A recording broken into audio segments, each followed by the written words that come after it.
నమస్తే అండి, నా పేరు డాక్టర్ వెంకటరామరెడ్డి. నేను medicine homeopathy and ayurvedic hospital Hyderabad నుంచి మాట్లాడుతున్నా. ఈరోజు మనం చెప్పుకోవే టాపిక్ ఏంటంటే infertility. Male infertility and female ఇద్దరిలో కూడా ఇన్ఫర్టిలిటీ అనేది మనం చూస్తున్నాం. ఇది ప్రైమరీ ఇన్ఫర్టిలిటీ, సెకండరీ ఇన్ఫర్టిలిటీ అనేది మనం చూసుకోవాలి. సెకండరీ ఇన్ఫర్టిలిటీ అంటే ఏంటంటే ఒకసారి పిల్లలు కలిగి తర్వాత 4 సంవత్సరాలు 5 సంవత్సరాలు కూడా ఒక్కోసారి కలగకపోయేదాన్ని మనం సెకండరీ ఇన్ఫర్టిలిటీ అని కూడా అంటుంటాం. ప్రైమరీ ఇన్ఫర్టిలిటీ అనే లక్షణాలు ఏంటంటే మనకు పిల్లలు కలగకపోవడాన్ని ఒక 2 ఏళ్ళు 3 ఏళ్ళు కూడా మనం పిల్లలు కలగకపోతే అని ప్రైమరీ ఇన్ఫర్టిలిటీ అంటాం. అది ఎందుకు కలగలేదు అనేది మనకు ఫస్ట్ సెకండ్ సంవత్సరం పట్టించుకోరు పెద్ద పెళ్ళి అయిన జంటలు. ఆ తర్వాత 2వ సంవత్సరం నుంచి టెన్షన్ మొదలవుద్ది, ఎందుకు మనకు పిల్లలు కలగట్లేదు అని చెప్పి. అప్పుడు లేడీ అమ్మాయి అయితే గైనకాలజిస్ట్ దగ్గర తీసుకుపోతారు. ఫస్ట్ యూజువల్గా ఏంటంటే మనం చేసేది అదే కదా, ఇదేమో ఆడవాళ్ళ లోపం ఉందేమో అని చెప్పి ఫస్ట్ మనకు వచ్చే ఆలోచనే అది. దాంతో మనం ఏం చేస్తామంటే ఫస్ట్ గైనకాలజిస్ట్ దగ్గరికి తీసుకెళ్తాం. అమ్మాయిని తీసుకెళ్ళి ఆమె స్కానింగ్ చేస్తే ఆ స్కానింగ్లో ఏం బయటపడింది అనేది మనం ముందు ఫిమేల్ గురించి చెప్పుకుందాం. ఆమె ఒక్కొక్కసారి దురదృష్టవశాత్తు ఇవి కనిపిస్తాయి. పాలిసిస్టిక్ ఓవరీస్ అంటాం, పీసీఓడి అంటాం. ఈ పీసీఓడి కొందరు డాక్టర్లు ఏంటంటే కొంచెం తెలిసియో తెలియకనో పీసీఓడి వల్ల పిల్లలు కలగరమ్మా అని చెప్పి ఒక అపోహ అనేది జనాల్లో వచ్చింది. డాక్టర్లు చెప్పినరా వాళ్ళకి వాళ్ళు అనుకుంటున్నారా అనేది మనకైతే తెలియదు. కానీ పీసీఓడి వల్ల పిల్లలు కలగరు అనేది మాత్రం ఆ అపోహను పక్కన పెట్టండి. పీసీఓడి వల్ల పిల్లలు కలుగుతారు, కానీ అది కొంత అడ్డంకి. ఎందుకు అంటే ఆ పీసీఓడి వల్ల మనకు మెన్సెస్ అనేవి ఇర్రెగ్యులర్ అవుతాయి. ఈ మెన్స్ట్రువల్ సైకిల్ ఎప్పుడైతే ఇర్రెగ్యులర్ అవుతుందో మనకు ఓవం అవన్నీ ఫర్టిలైజేషన్ అనేవి టైం టు టైం రావు, కాబట్టి మనకు కొంచెం మిస్ అవుతుంటాం అంతే తప్ప పీసీఓడే దీనికి పిల్లలు పుట్టడానికి కారణం అనేది మనకు అపోహ ఒకటి. రెండో థైరాయిడ్ గురించి కూడా మన వాళ్ళు చాలామంది అపోహలు ఉన్నాయి. ఈ థైరాయిడ్ ప్రాబ్లం ఉన్నప్పుడు కూడా ఈ పిల్లలు పుట్టరేమో అని, అది కూడా ఒక 10% తప్ప అంతకన్నా ఏం లేదు. అయితే మెయిన్ ఏంటంటే ఒబెసిటీ. ఈ ఒబెసిటీ వల్ల మనకు ఈ లేడీస్లో చాలా వరకు ఈ పిల్లలు పుట్టకపోవడానికి మెయిన్ కారణం చూస్తుంటాం. ఎందుకంటే ఎక్కడైతే మనం ఈ కొవ్వు అనేది ఎక్కువగా మనకు పొట్టల పేరుకు ఉంటుంది కాబట్టి అది ఆ పొట్ట అనేది మనకు ముందుకు దోయబడి దాని కింద ఫ్యాట్ అనేది డిపాజిట్ అవుతుంది. ఎప్పుడైతే ఫ్యాట్ డిపాజిట్ ఉందో లోపల ఉన్న ఆర్గాన్స్కు సరిగా గాలి అనేది, అంటే గాలి అంటే మనం స్కిన్ నుంచి గాలి పోద్దేసారి అంటారు, గాలి అని కాదు. అక్కడ ఉండే ఫ్యాట్ అనేది ఎప్పుడైతే అడ్డం ఉంటుందో ఆ ఓవరీస్కు అది కొంచెం అడ్డంకిలా ఉండి అక్కడ ఓవర్ హీట్ జనరేట్ అవుతూ ఉంటుంది లోపల ఇన్నర్గా. దానివల్ల కూడా మనకు ఈ ప్రొడ్యూస్ అయిన ఓవం అనేది మనకు సరిగా ట్రావెల్ చేయకపోవడం, ఇవన్నీ కూడా మనం ఒబెసిటీలో చూస్తుంటాం. ఈ ఒబెసిటీలో పీసీఓడి కూడా వచ్చే అవకాశాలు ఎక్కువ కనిపిస్తుంటాయి. అందుకని దీనికి మెయిన్ ఒబెసిటీ కారణం. రెండవది పీసీఓడి అని చెప్పుకుంటాం. మూడవది ఏంటంటే ట్యూబల్ బ్లాక్ ఏమన్నా ఉందేమో చూసుకోవాలి. నాలుగవది ఈ మెన్సెస్ ఎందుకు రాలేదనేది మనం ఒక్కోసారి ఏంటంటే 3-4 నెలలు కూడా వీళ్ళకు మెన్సెస్ రావు.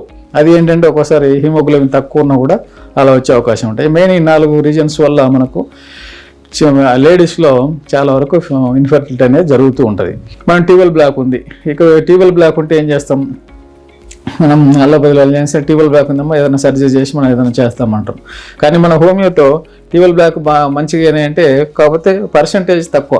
100లో 10 నుంచి 15% మాత్రమే ఉంది. ట్యూబల్ బ్లాక్ కూడా మన మందులతోటి చాలా వరకు క్లియర్ చేశాం. అయితే నేను 50-60% చెప్పలేను, ఓన్లీ 10 to 15, 10 నుంచి 15% మాత్రమే ఈ ట్యూబల్ బ్లాక్ అనేది మనం రెక్టిఫై చేయగలుగుతున్నాం మన హోమియో మెడిసిన్స్ తోటి. ఇంకా పీసీఓడి అంటే పెద్ద ఇబ్బంది ఏం లేదు. పీసీఓడికి తొందరగానే మనం దాన్ని క్లియర్ చేసుకోగలుగుతున్నాం. ఎప్పుడైతే ఇవన్నీ బాగానే ఉన్నాయి, ఎగ్ అనేది రిలీజ్ అయ్యి మనకు దానికి ఫలదీకరణం అంటాం, ఫర్టిలైజ్ జరగదు. అంటే దానికి మనం కొన్ని రకాల టెస్టులు చేస్తే ఆల్టర్నేట్ డే చేస్తాం. మనకు మెన్సెస్ స్టార్ట్ అయిన దగ్గర నుంచి ఆగిపోయిన దగ్గర నుంచి ఆల్టర్నేట్ డే చూస్తుంటాం, ఎగ్ ఎంతవరకు వచ్చింది ఎంతవరకు రాలేదని. దాని సైజులో కొన్ని కొలతలు ఉంటాయి, ఆ ప్రకారంగా అది డెవలప్ కాకపోతే కూడా మనకు పిల్లలు కలగవు. ఈ విధంగా ఎగ్ కూడా మనము డెవలప్ కావడానికి వీటన్నిటి కూడా మన హోమియోపతి మెడిసిన్ తోటి చాలా వరకు క్లియర్ చేస్తున్నాం. అలాగే ఈ మోడర్న్ మెడిసిన్, ఇప్పుడు మోడర్న్ మెడిసిన్ కిందకి మనం ఆకుపంక్షన్ కూడా చెప్పుకోగలం. ఇది పీసీఓడిలో లేదా ఈ ఇన్ఫర్టిలిటీ ఆకుపంక్షన్ అనేది చాలా వరకు మనం మన దగ్గరకు వచ్చే పేషెంట్స్ ఆకుపంక్చర్ తోటి అది మిరాకిల్గా మన పిల్లలు అనేది కలుగుతున్నారు. ఈ పీసీఓడి అనేది తగ్గిపోయి ఇప్పుడు చెప్పిన అండం అనేది టైం టు టైం రిలీజ్ అయ్యి వాళ్ళకు ప్రెగ్నెన్సీ అనేది ఈజీగా వస్తూ ఉంది. మేము ఫస్ట్ స్టార్టింగ్లో మనం నమ్మలేదు, కానీ తర్వాత చూస్తే చాలా మిరాకిల్గా మన దగ్గర చాలా వరకు ఈ పిల్లలు కలిగిన వాళ్ళు ఉన్నారు. ఈ ఆకుపంక్చర్ తోటి హోమియో మెడిసిన్ స్టార్ట్ చేసుకుంటూ మనము చేస్తున్నాం. అందుకే ఇప్పుడు మనం చెప్పినట్టు మన దగ్గర అన్ని రకాల సిస్టమ్స్ ఉన్నాయి. హోమియో ఉంది, ఆయుర్వేదిక్ ఉంది, naturopathy, chiropractic plus acupuncture, acupressure. ఏది పేషెంట్కి బెస్ట్ అనేది చెప్పి మన ఇండియాలోనే మనమే ఫస్ట్ దీన్ని స్టార్ట్ చేసామన్నమాట. ఇన్ని బ్రాంచులు ఉండే సంస్థ ఎక్కడ లేదు.